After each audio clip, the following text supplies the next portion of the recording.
दिवसांपासून महाविकास आघाडी आणि वंचित बहुजन आघाडी यांच्यात जागा वाटपावरून चर्चा चालू आहे। मात्र प्रकाश आंबेडकर यांना जास्त जागा हव्या असल्यामुळे वंचितच्या मवियातील समावेशावर अंतिम तोडगा निघालेला नाही। याच कारणामुळे वंचितचे सर्वेसर्वा प्रकाश आंबेडकर यांनी स्वतंत्रपणे निवडणूक लढवण्याची तयारी चालू केली आहे।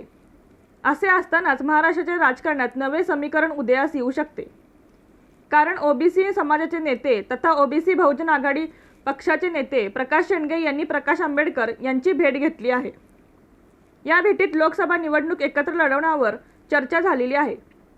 प्रकाश शेंडगे यांनी वंचित बहुजन आघाडीचे नेते प्रकाश आंबेडकर यांची त्यांच्या राजगृही या निवासस्थानी जाऊन भेट घेतली।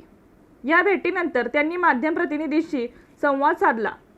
शेंडगे यांनी या लोकसभा निवडणुकीत तिसरी आघाडी होईल आणि राज्यात राजकीय भूकंप राज्यात होईल असे भाकीत केले। यापूर्वी प्रकाश शेंडगे आणि प्रकाश आंबेडकर यांच्यासोबत 3 बैठका झाल्या आहेत। 23 मार्च रोजीच्या बैठकीनंतर शेंडगे यांनी राज्यात तिसरी आघाडी होईल अशी आशा व्यक्त केली।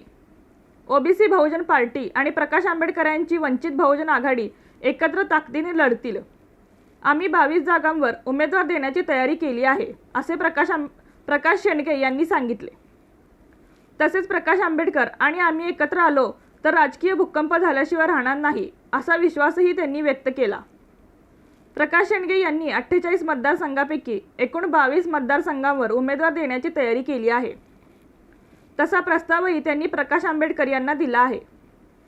यामध्ये पश्चिम महाराष्ट्र, सांगली, बारामती, माढा, हातकणंगले, मावळ आणि सातारा तसेच मराठवाड्यातील बीड, नांदेड, हिंगोली, जालना, परभणी, धाराशिव, उत्तर महाराष्ट्रातील शिर्डी, अहमदनगर, विदर्भातील वर्धा, यवतमाळ, वाशिम, कोकणातील ठाणे, रत्नागिरी, मुंबईतील ईशान्य मुंबई, उत्तर मध्य मुंबई या जागांचा समावेश आहे। रणनीती न्यूज चॅनेलला आजच सबस्क्राइब करा आणि रहा अपडेट।